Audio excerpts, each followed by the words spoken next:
السلام علیکم. کیسے ہیں آپ سب لوگ؟ Welcome to our channel Novelistan Urdu novels library.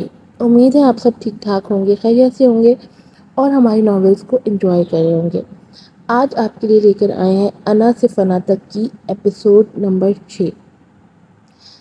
بلا وجہ ملیحہ کو مار دیا اور اپنی حوث میں لوگ کتنے اندھے ہو جاتے ہیں کہ ان کو کچھ یاد ہی نہیں رہتا ہے. اور ایک غلطی نے ملیحہ کو دیکھیں کہاں سے کہاں پہنچا دیا. بڑھتے ہیں ایپیسوڈ کی طرف. اس سے پہلے چینل کو لائک کیجیے گا، سبسکرائب کیجیے گا اور ویڈیو کو ضرور شیئر کیجیے گا. زبان کو لگام دو برخوردار، وہ ہمارا خون ہے، کسی ایرے غیرے کا نہیں جو بھاگ جائے. شمشاد صاحب غصے سے ٹھنڈے ٹھار لہجے میں بولے تو وہ انہیں دیکھ کر رہ گیا. اگر ایسی ہی بات ہے تو کہاں ہے آپ کی بیٹی؟ کل سے وہ اس حویلی سے غائب ہے. بخدا اگر مجھے بھنک بھی لگ گئی کہ وہ کسی آشنا کے ساتھ بھاگ گئی ہے تو زندہ جلا دوں گا میں اسے. وہ درست لہجے میں بولتا وہاں پڑی میز پھینک گیا جس پر تحریم بیگم اور زوروں کی رونے لگی تھی. یارک بولتے ہوئے دیکھا کرو کہ کب کہاں کیا بات کر رہے ہو. عمیر نے اسے گھرکتے ہوئے کہا اور روتی ہوئی تحریم بیگم کو اپنے حالے میں لے لیا.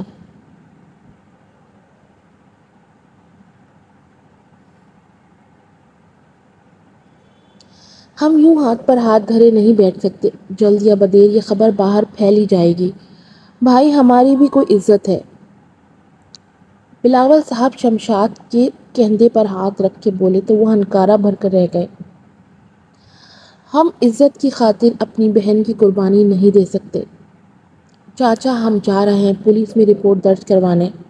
تم چلو میرے ساتھ یارک.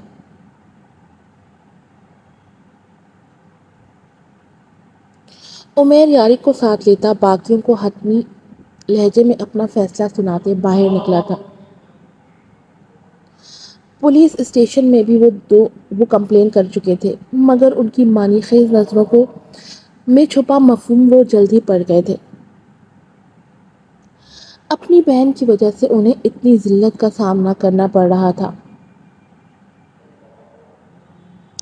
ہاں ہاں ارے دیکھو یہ تو وہی عارف شاہ ہے جو ایک رات سے زیادہ کسی لڑکی کو اپنے بستر کی زینت نہیں بناتا. آج خود راتوں کو اپنی عزت یہاں وہاں ڈھونڈتا پھر رہا ہے. یارک شاہ جو گاڑی میں بیٹھنے لگا تھا اس لڑکی کی آواز پر کرنٹ کھا کر پلٹا. اس لڑکی کی بات اسے تازیانے کی طرح محسوس ہوئی تھی کہ وہ بلبلا اٹھا تھا. اسے چادر میں لپٹے وہاں موجود دیکھ وہ ٹھٹکا. مطلب وہ زندہ تھی جسے وہ مرا ہوا سمجھ چکا تھا.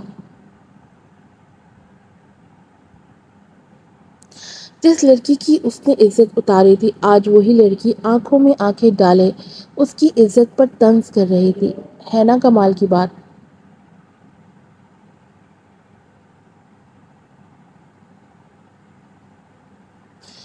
کیا کہا تم نے؟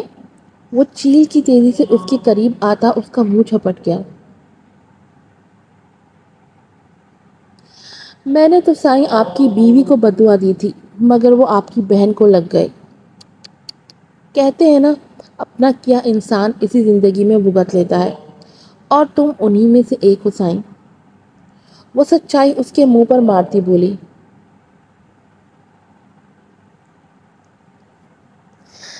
یعنی تمہارے کہنے کا مطلب ہے یہ سب میری وجہ سے ہوا؟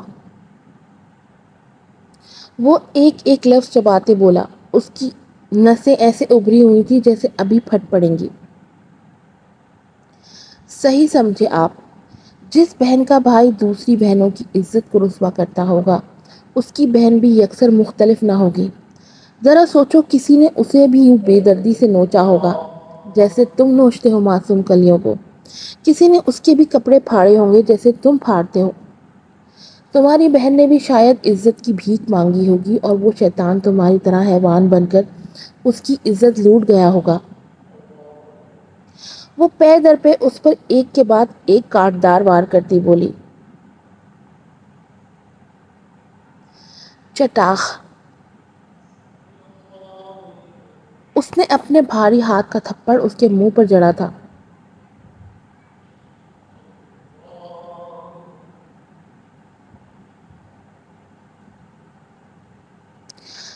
بکواس بند کرو اپنی، ورنہ زبان گدی سے کھینچ لوں گا۔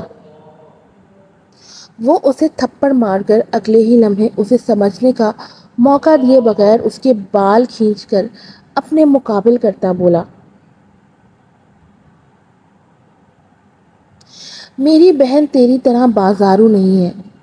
یہ کہتے وہ چیخ پڑا تھا، جس پر وہ لڑکی درد کے باوجود ہنس پڑی تھی، تلخ یا یوں کہہ لیں کہ طنزیہ حسین۔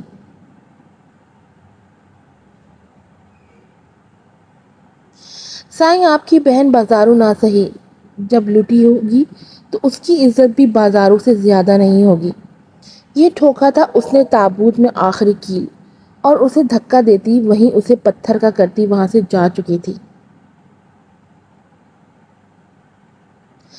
سچ ہی تو کہہ گئی تھی وہ، چاہے اس کی بہن جتنی پارسا سہی، اگر اس کی عزت لٹ گئی ہوئی تو کون اپنائے گا اسے؟ بن کر تو وہ خاندان پر کلنک ہی رہے گی نا۔ یارک چلو یہاں سے، عمیر پیچھے سے آتا اس کے کندھے پر ہاتھ رکھ کر تسلی دیتے بولا۔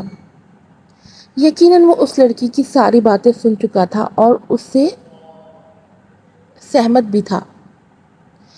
جیسے ہی وہ حویلی پہنچے تو حویلی کے باہر لوگوں کا تانتا بندھا تھا۔ دونوں نے ہی جھٹکے سے ایک دوسرے کو دیکھا تھا، جیسے کچھ انہونی کا اندیشہ ہو۔ جلد ہی دونوں باہر نکلتے تیز قدم لیتے حویلی کے اندر کی طرف بڑھے،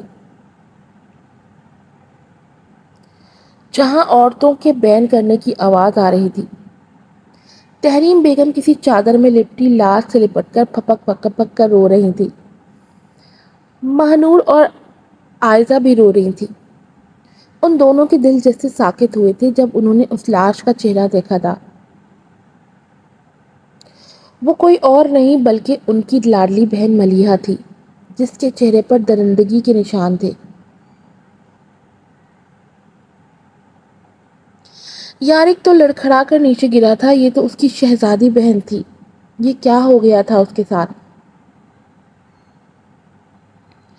عمیر کا حال بھی اس سے مختلف نہ تھا۔ یارک شاہ اپنی تمام تر ہمت جمع کرتا اٹھا اور لڑکھڑاتے قدموں سے اس کے پاس جا بیٹھا۔ ملیحہ میری جان اٹھو، کس نے کیا یہ سب؟ کس نے پہنچائی میری بہن کو تکلیف؟ کس نے اس کا یہ حال کیا؟ بتاؤ مجھے۔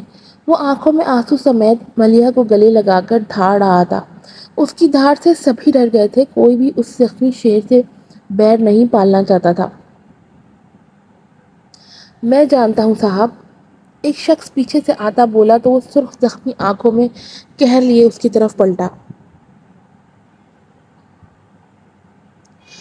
کیا کہا تو نے؟ تو جانتا ہے کس نے کیا؟ بول، کس نے کیا یہ سلوک یارک شاہ کی بہن کے ساتھ؟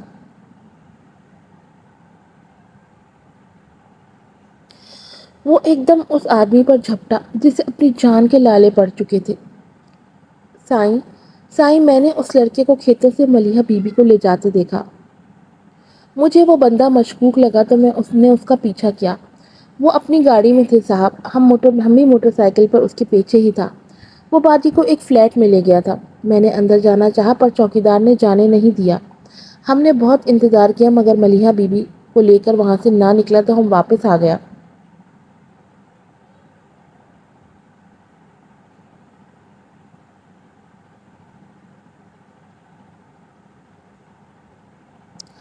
آج جب ہم کھیتوں میں کام کر رہا تھا تو وہی گاڑی والا شخص چادر میں لپٹے وجود کو ہمارے کھیتوں میں پھینک گیا اور دیکھتے ہی دیکھتے غائب ہو گیا۔ ہم نے جا کر دیکھا تو وہ چادر میں لپٹا وجود کسی اور کا نہیں، ملیحہ بی بی کا تھا۔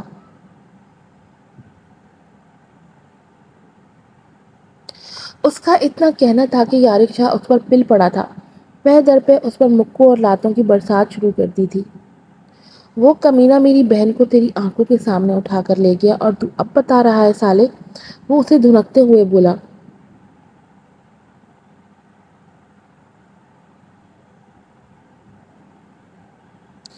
کون تھا وہ؟ بھونک کون تھا؟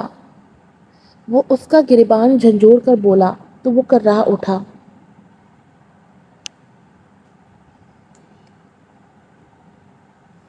چھوڑو یارک، اسے چھوڑو، میں نے کہا نا چھوڑو اسے۔ تم نہیں جانتے کیا یہ شخص ہمارے لیے کتنا ضروری ہے؟ صرف یہی شخص جانتا ہے کہ ملیحہ کو کون لے کر گیا تھا۔ اسی شخص نے اس کا چہرہ دیکھ رکھا ہے۔ ہمارے میں سے کوئی نہیں جانتا وہ شخص کیسا دکھتا ہے۔ اگر ہم اس شخص کو پکڑنا چاہتے ہیں تو ہمیں اس کی ضرورت ہے، اس لیے پیچھے ہٹ جاؤ، اپنے قدم واپس لو۔ عمیر نے اس کا کندھا کھینچتے ہوئے اسے گرج کر کہا۔ وہ کوئی بھی نقصان نہیں چاہتا تھا۔ اس حالت میں انہیں کسی بھی حال میں قاتل تک پہنچنا تھا اور یہ گواہ ان کے لیے بہت ضروری تھا۔ یہی عمیر یارق شاہ کو سمجھانا چاہ رہا تھا، جس کی بات اس نے نتنے پھلا کر سنی تھی غصے سے، اور جھٹک کر اس غریب انسان کو پیچھے دھکا دیا تھا کہ وہ کرراہ کر دور جا گرا تھا۔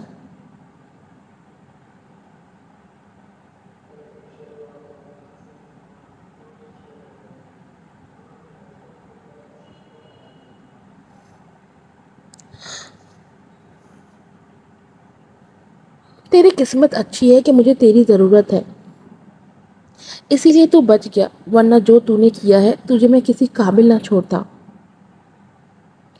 وہ غرا کر بولا تو سارے کانوں کو ہاتھ لگانے لگے تھے، کیونکہ یارق شاہ کے غصے سے تو سبھی واقف تھے۔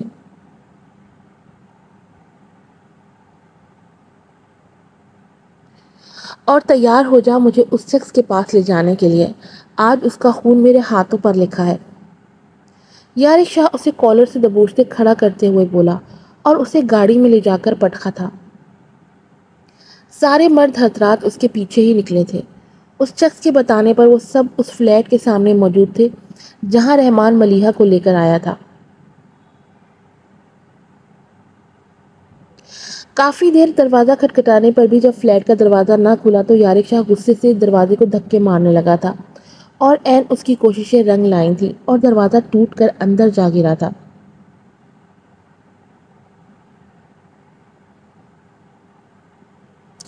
اس نے اندر جا کر دیکھا جہاں کسی بھی شخص کا نام و نشان نہیں تھا۔ اس نے قہر بھری نظروں سے پیچھے موجود اس شخص کو دیکھا جس نے انہیں اطلاع دی تھی رحمان کے متعلق۔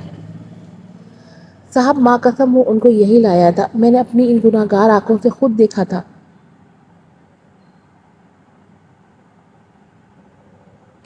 اس کی بات پر وہ سب اندر پھیل گئے تھے جہاں یارق کو ملیحہ کا دوپٹہ رحمان کے بیڈ پر پڑا ملا تھا اور کچھ کانچ کی ٹوٹی ہوئی چوڑیاں بھی جو اس نے 2 دن پہلے ہی ملیحہ کو لا کر دی تھی۔ وہ چوڑیوں کو مٹھیوں میں بھینچ کر کرب سے آنکھ میچ گیا۔ یہ کیا ہو گیا تھا اس کی بہن کے ساتھ؟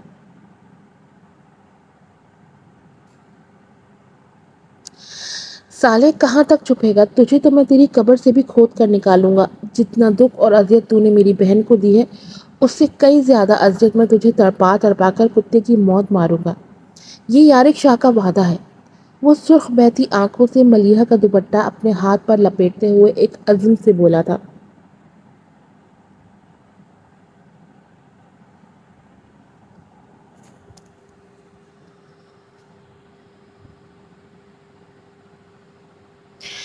رحمان کے دوست نے اسے بتایا تھا کہ اگلے روز ہی کچھ آدمی اس کے فلیٹ کا دروازہ توڑ کر اندر گھس گئے تھے اور اسے پاگل کتوں کی طرح ڈھونڈ رہے تھے۔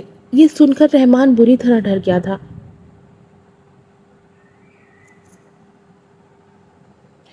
تو کسی بھی حالت میں یہاں واپس مت آنا، ورنہ تیری ہڈیاں بھی نہیں بچیں گی۔ یہ شاہ لوگ بہت پہنچی ہوئی چیز ہیں، تجھے کتے کی موت ماریں گے۔ تو یہاں کے رواجوں سے ابھی واقف نہیں ہے، یا تو یہ پنچایت میں ساری دولت قبضے میں کر لیتے ہیں، یا عزت کے بدلے عزت یا خون کے بدلے خون۔ اور تیرے پاس تو نہ اتنے پیسے ہیں کہ تو چکا سکے، نہ ہی تیری کوئی بہن ہے جسے تو بنی کر سکے۔ اپنے دوست کی بات سنتا وہ پاگل ہو اٹھا تھا۔ ڈر کے مارے وہ اپنے ناخن کو کترنے لگا تھا۔ بال بکھرے ہوئے تھے، عجیب بے ڈھنگا حال تھا اس کا۔ ملیحہ پر ہاتھ ڈال کر وہ بری طرح پھنس چکا تھا۔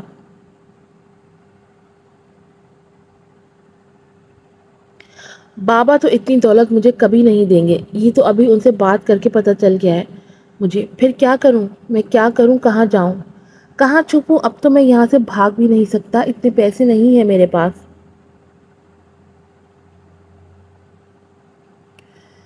وہ سوچ سوچ کر پاگل ہو جانے کو تھا، مگر وہ یہ نہیں جانتا تھا کہ اس کی ایک فون کال نے اس کے باپ کو موت کے در پر پہنچا دیا تھا۔ بار بار وہ امید کی کال کو بھی اسی لیے اگنور کر رہا تھا کیونکہ وہ کسی کو بھی اس معاملے کی بھنک تک نہیں لگنے دینا چاہتا تھا۔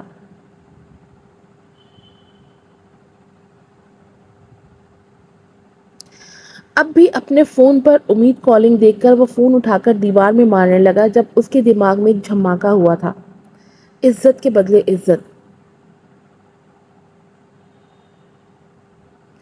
اور امید کا نام دیکھ جیسے اسے اپنی مشکلات کا حل مل گیا تھا۔ تبھی اس کا نام دیکھ کر رحمان کی آنکھوں میں چمک ابھری تھی، نہایت شیطانی چمک۔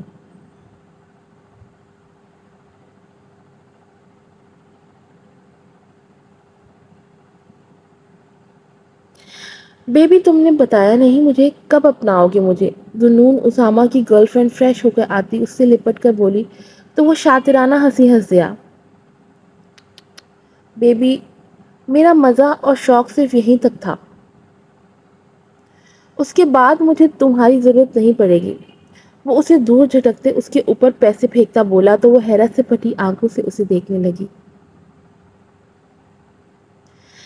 یہ تم کیا کہہ رہے ہو؟ ایسا کیسے کر سکتے ہو تم میرے ساتھ؟ وہ بے یقینی سے اس تک آتی ہوئی بولی۔ جب میں آج اپنی نئی نویلی بیوی کو چھوڑ یہاں رات گزارنے تمہارے پاس آ سکتا ہوں تو سوچو کیا کیا نہیں کر سکتا۔ وہ کہکہا لگاتا بولا تو وہ دنگ ہوتی بس اس کی چال ملاحظہ کرنے لگی۔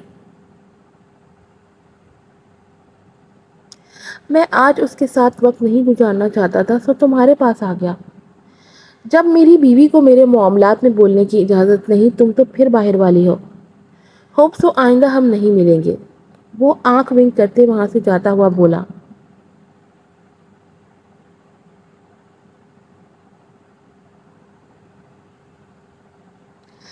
اس نے مہران کو آج گھر پر پارٹی رکھنے کا کہا تھا۔ آج اس کے بزنس کی نیو ڈیل کا لانچ تھا۔ یقیناً میرے جانے سے پہلے مہران نے سب تیاریاں کر کے رکھی ہوں گی، بس اب تیار ہونا باقی ہے۔ وہ جلدی ہوٹل پہنچتے وہاں سے اپنا ڈریس وغیرہ سلیکٹ کرتے تیار ہونے گھس گیا۔ 20 منٹ میں وہ پورا تیار تھا۔ اب وقت تھا اس کی شاندار انٹری کا۔ جب تک وہ اپنے گھر پہنچا شام ہو چکی تھی۔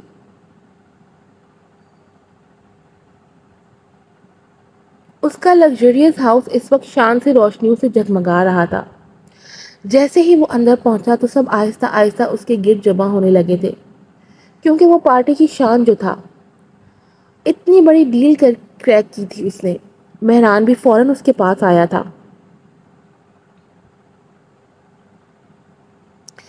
کہاں تھے تم؟ پارٹی تمہاری ہے اور مجھے کام پر لگا کر گدھے کے سر سے سینگ کی طرح غائب ہو گئے تھے۔ مہران دانت پیستے اسے جھاڑ پلاتا بولا تو وہ آگے سے بے شرمی سے کہکہا لگا اٹھا۔ میرے یار وی آئی پی لوگ ہمیشہ دیر سے آتے ہیں اور چھا جاتے ہیں۔ وہ مہران کے گلے میں بازو کا ہار ڈالتے بولا تو وہ جھٹک کر رہ گیا۔ ابھی وہ اس سے کچھ اور کہتا کہ لڑکیوں کا گروہ آیا اور اسے گھیر کر بیٹھ گیا، اور یہی چیز مہران کو سخت ناگوار لگتی تھی۔ یہ پارٹی کب آفیشل سے انتہائی لوفرانہ پارٹی بن گئی، رات کے دیکھتے ہی دیکھتے پتہ ہی نہیں لگا۔ وہ تو اچھا تھا ذیشان آج اپنے دوست کے گھر رکا تھا، ورنہ اس کا اس سب سے یقیناً برا اثر پڑتا جیسے ہمیشہ پڑا کرتا تھا۔ وہ باپ بیٹا ایک گھر میں رہ کر بھی انتہائی دور تھے ایک دوسرے سے۔ مہران نے بے ساختہ ان کے مل جانے کی دعا کی تھی۔ ابھی وہ اسی سوچ میں مگن تھا جب اس نے گھر کے دروازے میں کسی کو بے چینی سے استادہ دیکھا۔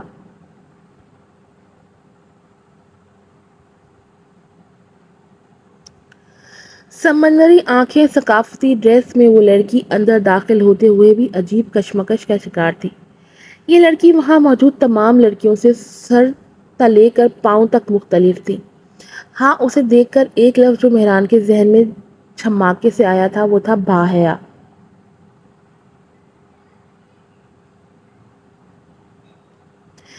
مگر ایسی لڑکی کا یہاں کیا کام؟ اسے دیکھ لگ رہا تھا یا تو وہ کسی اور دنیا میں آ گئی ہو یا بچہ میلے میں کھو گیا ہو۔ ابھی وہ اس تک جاتا جب ایک لڑکے نے اسے بدتمیزی کی کوشش کی، جس پر اس لڑکی کا چہرہ تیزی سے سرخ ہوا تھا، مگر وہ سرخ شرم کی وجہ سے تھا یا غصے کی وجہ سے، یہ مہران سمجھ نہیں سکا۔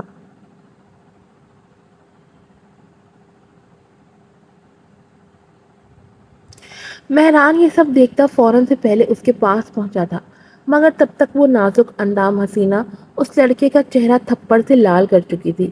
اب مہران یقیناً جان چکا تھا کہ اس کا چہرہ شرم سے نہیں بلکہ غصے سے لال تھا۔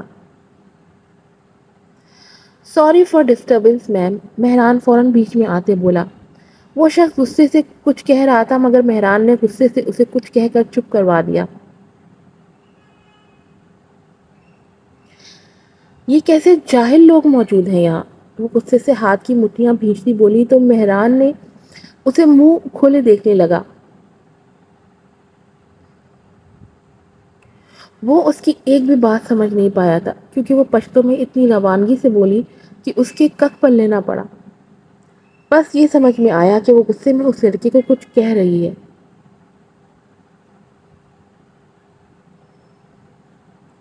سوری میں آپ کی بات سمجھ نہیں پایا۔ اچانک اس کے ذہن میں بلنک ہوا کہ دادا آج ذنون اسامہ کی بیوی کو ساتھ لانے والے تھے، تو مطلب یہ لڑکی کوئی اور نہیں بلکہ اسامہ کی بیوی تھی، اس شخص کی جو خود رنگ برنگی تتلیوں میں گھرا کھڑا تھا۔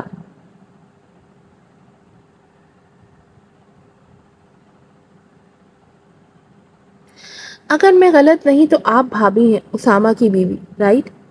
اس کے اتنے صحیح اندازے پر باربینا کو حیرت ہوئی تھی مگر وہ اس بات میں سر ہلا گئی۔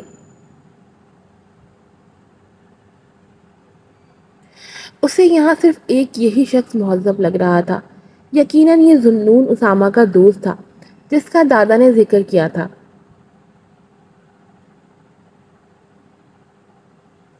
اس نے ادھر ادھر دیکھا تو میران فوراً اس کی نظروں کا مفہوم سمجھ گیا۔ یقیناً بھابھی آپ کی نگاہیں ذنون اسامہ کو ڈھونڈ رہی ہیں۔ اس کی بات پر باربینا کا چہرہ یوں سرخ ہوا تھا شرم سے جیسے کسی نے سرخ رنگ چھڑک دیا ہو۔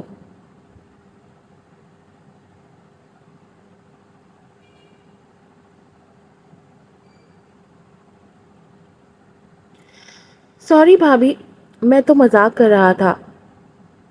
وہ وہاں ہے اسامہ، آج دراصل بزنس ڈیل کی خوشی میں پارٹی تھی۔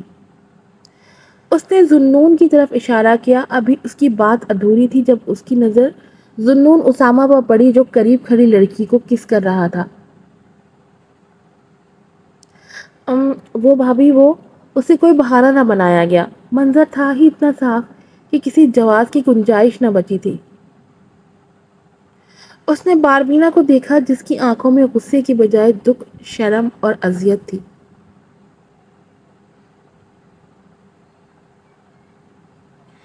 ارے یہ تم کس کے ساتھ کھڑے ہو مہران؟ نیو گرل فرینڈ بنا لی ہے کیا؟ I swear she is damn hot۔ Zunnun اس لڑکے کے ساتھ ان کے قریب آتا بولا تو مہران غصے سے پھنکارا۔ Shut up Zunnun Usama. آؤچ۔ آج کی ایپیسوڈ یہیں ختم ہوتی ہے۔ امید ہے آپ کو پسند آئی ہوگی۔ یہ کیا کر دیا ذنون اسامہ نے، بغیرتی بھی کی کوئی لمٹ ہوتی ہے۔ ماڈرنزم کے چکر میں ہم لوگ کہاں سے کہاں نکل آئے ہیں۔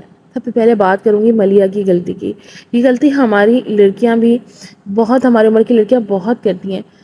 کیوں ہم کیسے بھروسہ کر سکتے ہیں کسی غیر کے اوپر؟ کسی کے ساتھ اس طرح کا کسی کے فلیٹ میں جانا یہ دنیا کی سب سے بڑی بے وقوفی تھی، اور اس بے وقوفی کی ملیا نے بہت بھاری قیمت چکائی ہے اپنی زندگی، اپنی جان دے کر۔